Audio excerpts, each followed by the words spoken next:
Welcome back to the Sibe Onboarding series. In this video, we're just going to go over the settings. So down on the bottom left, you're going to get settings. And first off, you have users. And in the next video, I'll come back to that with adding the users and talking about seat types and roles. The next setting is metadata. First off, we're going to read all your SolidWorks custom properties. You're going to see this in everything here. And there's a couple things in here. One is you want to turn on or make active all of the custom properties that you want to see in the system. And then secondly, you're going to select a property to use as the file description.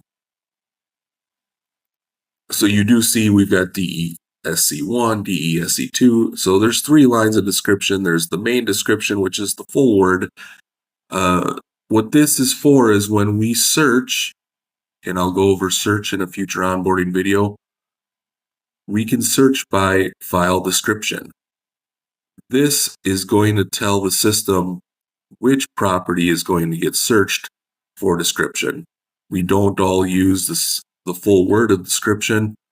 So this is how we tell the system what the description is actually going to be. Subscription is where you set up all of your payment, etc. You could change the plan here from Business Plus to Business and Business to Business Plus. You can also change the seat types that you have. So if you're going to have contributor or viewers, etc., this is where you can go ahead and add this for your seat types. We have the sync policy, which is set up like auto cache. With any PDM system, you're never working on files directly in the vault. Anytime you open the files in SolidWorks, need to check those files out. All of those changes and viewing is going to be done locally. So with that, you can set up any of your top level folders to be cached automatically and get the latest and greatest updates for each file from the vault just by setting it up here in sync policy.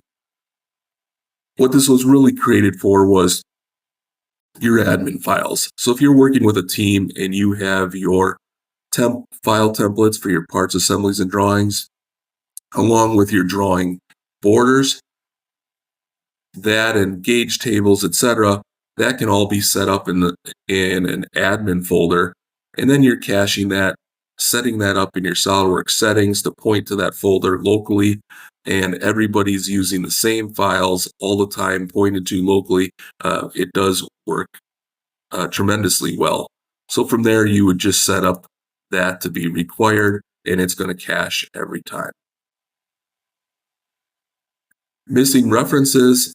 This is really quick to go over this. I'll go over this in great detail because it is a powerful tool. But we all know as SolidWorks users, anytime you have a folder set, maybe it's been years since you've touched it, but somewhere along the line, somebody renamed some folders, moved some files.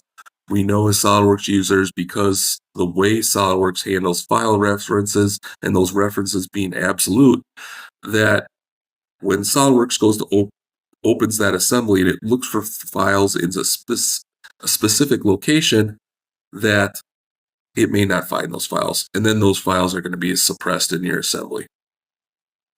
What we can do with Sibe is when you load all your files, if the assembly or drawing in this case that you see on the screen is looking for a file in a certain location, you can then choose to have that update automatically. Just by hitting apply all suggestions and confirming changes, it will fix that missing reference.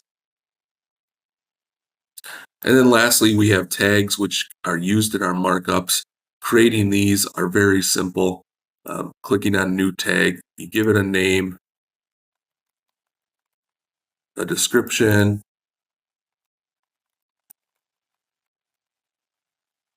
and pick a color for that. Hit create tag. It shows up in the list then, and you can change the order of where that is, edit it, change the name and description, or just flat out delete that tag. That is a quick rundown on the settings. Thanks for choosing Sibe. I'll go over a few of these in more detail in future onboarding videos, but thank you again.